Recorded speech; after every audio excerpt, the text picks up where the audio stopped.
Hello दोस्तों, स्वागत है यहाँ पे एक बार फिर से चैनल पे। तो आज की क्लास के अंदर जो मैं बताऊंगा आप लोगों को वो एरर्स के बारे में बताऊंगा कि एक्सेल के अंदर कितने टाइप के एरर्स होते हैं और ये एरर्स कब शो करते हैं। अगर मैं बात करूँ पहले एरर की, तो पहला एरर का जो नाम आता है वो #div/0 एरर आता है। और ये एरर तब शो करता है कि जब आप कभी भी कोई भी नंबर को आप क्या करते हैं यहाँ पे डिवाइड करोगे जीरो से या किसी एम्प्टी सेल से, तो आपको वहाँ पर क्या करेगा, यहाँ पे एक एरर शो करेगा और उस एरर का नाम क्या होगा, यहाँ पे #div/0 एरर होगा। कैसे करेंगे यहाँ पे उसके लिए, तो यहाँ पे कोई भी आप उसको एक नंबर दो आप लोग। लाइक मैंने यहाँ पे 50 नंबर दिया यहाँ पे और मैंने नंबर 2 यहाँ पे 0 दे दिया यहाँ पे। अगर मैं यहाँ पर क्या लगाऊंगा, यहाँ पे एक प्रकार से कोई भी फॉर्मूला लगाऊंगा, यहाँ पे इसको डिवाइड करूंगा। लाइक मैंने क्या करा, यहाँ पे कोई भी नंबर को सिलेक्ट करने के बाद यहाँ पे स्लैश करा और 0 से डिवाइड कर दिया। अब जैसे आप एंटर प्रेस करोगे ना यहाँ पे, तो वो आपको वही सेम क्या करेगा, आपको एक एरर शो करेगा और इस एरर का नाम क्या होता है, यहाँ पे #div/0 एरर होता है। सेकंड एरर क्या होता है आपका, #na एरर होता है जो नॉट एप्लीकेबल होता है। तो ये कैसे यूज करता है यहाँ पे, जब आपका कोई डाटा वहाँ पर अवेलेबल नहीं होता। लाइक मैंने क्या कर रखा है, यहाँ पे एक छोटी सी मिस्टेक करी है यहाँ पे कि आपके पास आइटम नेम और क्वांटिटी है। मुझे आइटम नेम के बेस पर उसकी क्वांटिटी देखनी है। तो ये जब वहाँ पर कोई वैल्यू अवेलेबल नहीं होगी आपके फॉर्मूलाज के अंदर या फिर आपके फंक्शन के अंदर, तभी जाकर आपको क्या करेगा, #na का एरर आपको प्रोवाइड करेगा। तो उसके लिए क्या करना है, यहाँ पे इक्वल VLOOKUP लगाना है और लुकअप वैल्यू में क्या हो जाएगा, आपका कंप्यूटर हो जाएगा जो मैंने नाम दिया है, और कोमा प्रेस करूंगा और टेबल में क्या हो जाएगा, पूरा डाटा हम सिलेक्ट करेंगे इसके अंदर। कोमा प्रेस करूंगा तो मुझे क्वांटिटी देखना है, तो क्वांटिटी के लिए 2 प्रेस करना है, कोमा, और एग्जैक्ट वैल्यू देखना है तो क्या करेंगे, 0 प्रेस करके ब्रैकेट क्लोज कर देंगे। अब जैसे आप एंटर प्रेस करोगे ना, तो आपको एक एरर शो करेगा। उसका रीजन है, आपने अपने डाटा के अंदर कंप्यूटर लिखा हुआ है और लेकिन मैंने यहाँ पर देखोगे जरा सा छोटा सा स्पेलिंग मिस्टेक कर दिया है। अगर मैं स्पेलिंग को बिल्कुल ठीक कर दूंगा तो वहां पर वो आपको एरर शो नहीं करेगा यहाँ पे, ठीक है। उसके बाद देखो, जो उसके बाद जो एरर आता है आपका #name एरर आता है। इसका मतलब होता है कि अगर आप कभी भी कोई भी फॉर्मूला लिखते समय कोई गलती करते हो यहाँ पे, लाइक जैसे मान लो मुझे फिर से अगेन क्या लगना है, VLOOKUP लगाना है। अब VLOOKUप लगाने के बाद हम गलती से क्या कर देते हैं, जैसे स्पेलिंग मेरे को प्रॉपर वे में नहीं आई और मैंने क्या कर दिया, एंटर प्रेस कर दिया, तो आपको क्या प्रेस करेगा, आपको #name एरर प्रोवाइड करता है। ये कोई भी फॉर्मूला हम टाइप करते हैं यहाँ पे सभी के अंदर प्रोवाइड करेगा। अगर आपने इक्वल प्रेस करा, सम करना है।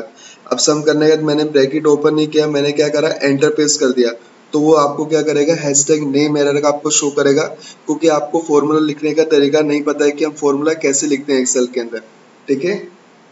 उसके बाद आपका नल एरर आता है, और नल एरर कब शो करता है, जब दो वैल्यू क्या कर रही होती है, इंटरसेक्ट कर रही होती है। तो उसके लिए क्या करना है आपको, यहाँ पे जैसे मान लो मैंने यहाँ पे कोई भी एक फॉर्मूला अप्लाई करा, जैसे मुझे सम करना है तो मैंने सम लगा यहाँ पे, पहली रेंज इसको मैंने यहाँ पे प्रोवाइड कर दी। अब यहाँ पर जो इसके बाद जो नेक्स्ट स्टेप होता है वो कोमा लगाने का होता है, मैंने कोमा नहीं लगाया और मैंने क्या कर दिया, यहाँ पे स्पेस बार प्रेस कर दिया और मैंने कोई भी दूसरी वैल्यू क्या कर ली, सिलेक्ट कर ली और ब्रैकेट क्लोज कर दिया। तो ये दो वैल्यू क्या कर रही है, यहाँ पे इंटरसेक्ट कर रही होती है। तो आपको यहाँ पे क्या प्रोवाइड करेगा, #null एरर प्रोवाइड करेगा। उसके बाद आपका क्या आता है, यहाँ पे #नंबर एरर आता है। नंबर एरर कब कैसे शो कर सकते हो यहाँ पे, तो उसके लिए क्या करना है, जैसे मान लो मैंने क्या लगाया, स्क्वायर रूट लगाया, मेरे को स्क्वायर रूट फाइंड करना है। तो अगर तुम कभी भी ध्यान रखना है कि जो स्क्वायर रूट होता है वो कभी भी नेगेटिव वैल्यू पे नहीं निकाला जाता है या नहीं निकाल सकते हो आप। तो अगर तुम नेगेटिव वैल्यू लिख करके अगर तुम यहाँ पे कोई भी नंबर लिखोगे यहाँ पे और तुम ब्रैकेट क्लोज करके आप एंटर प्रेस करोगे, तो आपको क्या प्रोवाइड करेगा, यहाँ पे #num एरर प्रोवाइड करेगा। यहाँ पे नम का मतलब क्या होता है, नंबर एरर होता है। उसके बाद आपका क्या आता है, आपका रेफरेंस एरर आता है। रेफरेंस एरर आपका कॉपी पेस्ट के यहाँ पर आता है कि अगर आप कोई भी डाटा अपना फॉर्मूला आपने अप्लाई करा है और उस डाटा के अंदर से आपने कोई चीज क्या कर दी, कोट करके कहीं अदर जगह पे पेस्ट कर दिया है, तो जहाँ पे वो फॉर्मूला उस पर डिपेंड होगा तो ऑटोमेटिक क्या हो जाएगा, वहाँ पे वो #रेफरेंस एरर आपको क्या करेगा, प्रोवाइड करेगा। मैं करके दिखाता हूँ। लाइक जैसे मान लो मैंने क्या करा, दोनों वैल्यू को सम करके यहाँ पे टोटल लिखा हुआ है। अब मैंने क्या करा, यहाँ पे इसको यहाँ पे मैंने कट कर दिया और यहाँ पर जाकर कर दिया। तो आप देखोगे यहाँ पर, तो आपको क्या प्रोवाइड कर रहा है, यहाँ पे #रेफरेंस एरर क्या कर रहा है, प्रोवाइड कर रहा है यहाँ पे। उसके बाद आपका क्या आता है, यहाँ पे #वैल्यू एरर आता है। जब आप कभी भी कोई भी रॉन्ग डाटा टाइप क्या करते हैं, यहाँ पे टाइप करते हो अपने एक्सेल के अंदर रॉन्ग डाटा टाइप, तो वहाँ पर आपको क्या प्रोवाइड करता है, हैशटैग वैल्यू एरर प्रोवाइड करता है। उसके लिए आपको क्या करना है, इक्वल प्रेस करना है और यहाँ पे जैसे मैंने नंबर 1 लिया यहाँ पे और प्लस करा यहाँ पे मैंने, और जो दूसरा नंबर दे रखा है यहाँ पे उसको सिलेक्ट कर लिया। अब जैसे एंटर प्रेस करोगे तो आपको क्या प्रोवाइड करेगा, हैशटैग वैल्यू एरर प्रोवाइड करेगा। अब उसका रीजन है, हैशटैग वैल्यू एरर क्यों शो कर रहा है, क्योंकि जो सम होता है यहाँ पे वो नंबर के बेस पर होता है और आपने कोई एक नंबर लेने के बाद आपने क्या करते दूसरा वाला सेल भी सिलेक्ट कर लिया, तो ये क्या हो गया, आपका रॉन्ग डाटा टाइप हो गया यहाँ पे। तो कभी भी कोई भी नंबर को आप प्लस नहीं कर सकते किसी टेक्स्ट मैटर के साथ, तो दैट्स वाई यहाँ पे क्या प्रोवाइड करेगा, आपको एक एरर शो करता है, हैशटैग वैल्यू एरर। उसके बाद आपका यहाँ पे क्या आता है, हैशटैग एरर आता है। ये एरर नहीं होता है, एक बेसिकली क्या होता है, एक छोटा सा तरीका होता है।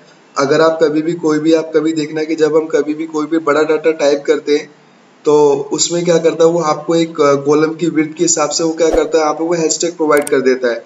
तो उसका रीजन सिंपल सा मतलब यही होता है कि आप क्या करो, यहाँ पे कॉलम की विड्थ को क्या कर दो, इंक्रीमेंट कर दो। लाइक जैसे मान लो मुझे यहाँ पे डेट एंड टाइम चाहिए यहाँ पे एक साथ, तो एक साथ डेट एंड टाइम लाने के लिए हम एक फॉर्मूला यूज करते हैं, इक्वल नाउ। तो ब्रैकेट ओपन करना और ब्रैकेट को क्लोज करके और एंटर प्रेस कर देना। तो आप देखोगे मेरे में भी एक एरर आपको इस तरीके से शो कर रहा है, बट ये एक प्रॉपर एरर नहीं है। तो उसके लिए क्या करेंगे, यहाँ पे आप यहाँ से क्या कर दो, उसको इंक्रीमेंट कर दो।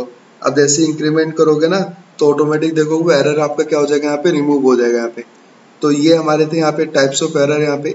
आई होप आप लोगों ने वीडियो को देखा होगा, और अगर आप लोगों को वीडियो अच्छी लगती है तो प्लीज़ चैनल को लाइक करना और सब्सक्राइब करना और शेयर करना मत भूलना।